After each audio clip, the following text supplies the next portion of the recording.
Hello kids, welcome back to my channel Grandma's Tales. I am Shobha Panikar, your online granny. Okay, hope you're all ready to have the great travel of us, right? So where were we? Purvam Ramatapopanadigamanam. Yes, Rama went to the forest. Rama went to the jungle, or Rama went for Vanavas. Alright? But before that, what happened? You have some interest to find out that, no? Shall we go? See, the tale of Ramayana is written by Valmiki Maharshi. Okay? He was a thief in a very big forest. Okay, he used to snatch whatever belongings of the passers-by.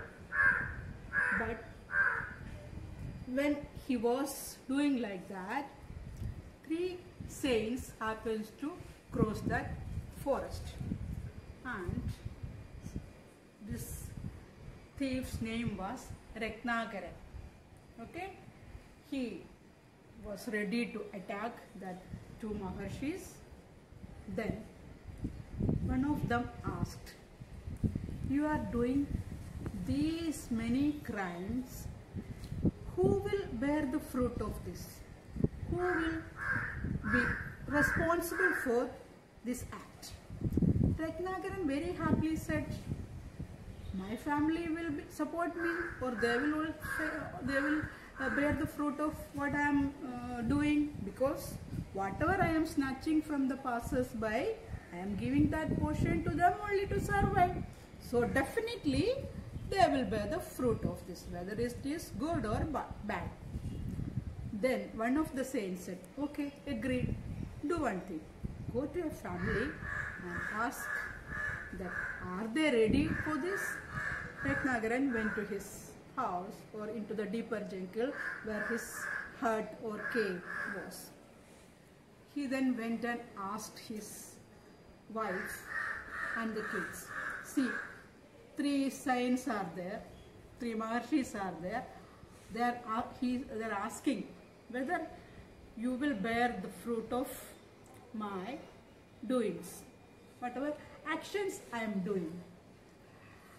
Then the story changes, you know.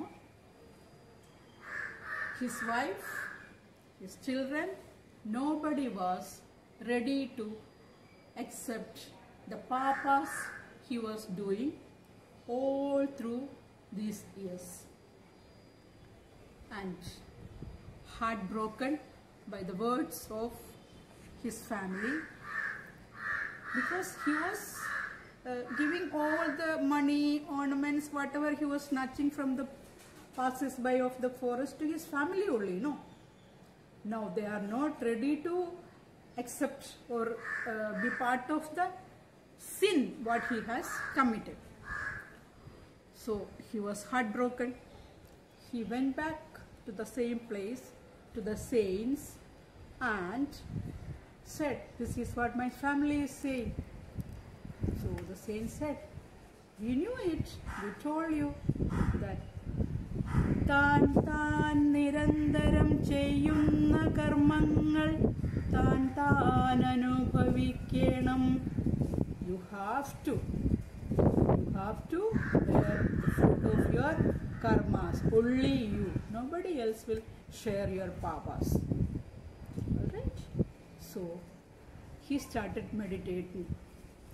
So he didn't know he was an illiterate thief. So the Munis advised him to sit in between 2 trees and say, "Amaram, Emaram, Amaram, Emaram." Means this tree, that tree, this tree, that tree. Slowly he developed Rama, Rama, Rama, Rama, Rama, Rama, like that. And during the course of the time, a huge mud Ratnakaran was covered with all mud.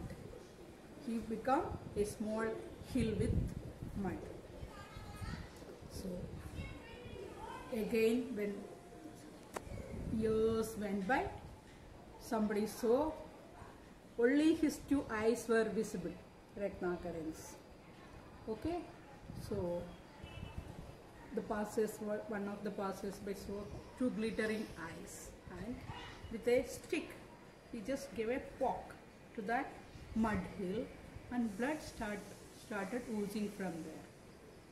Scared, they started removing that mud, and from that came Ratnakaran. He came from the mud hill, Manput. It is Malayalam, it is called Manput. That is his name, came as Vatmiki. He who came out of Vatmika. That is the name of how the name Vatmiki is originated. This is my grandson Mivan Nair, who will join with me in this journey. He'll be all through with you. Say hello to the friends. Hello. I am Mivan Nair. I am Mivan Nair. How are you, Choiku? How are you? So I am going to chant that first line to Mivan. He will be repeating it. Alright? You can learn like that also. Purvam Rama Tapovanadi Gamanam. Rama went to forest. Okay? Okay? Rama went to forest. Sita. Yes. Yeah. Rama nadannu poi. Walking and walking. So, this is the story of Vatmiki, who originally wrote Ramayana. Alright? I think we should end our session here today. I'll be joining you very soon with the continuation of this story. Your online granny signing off. See you next week. Right? Bye bye.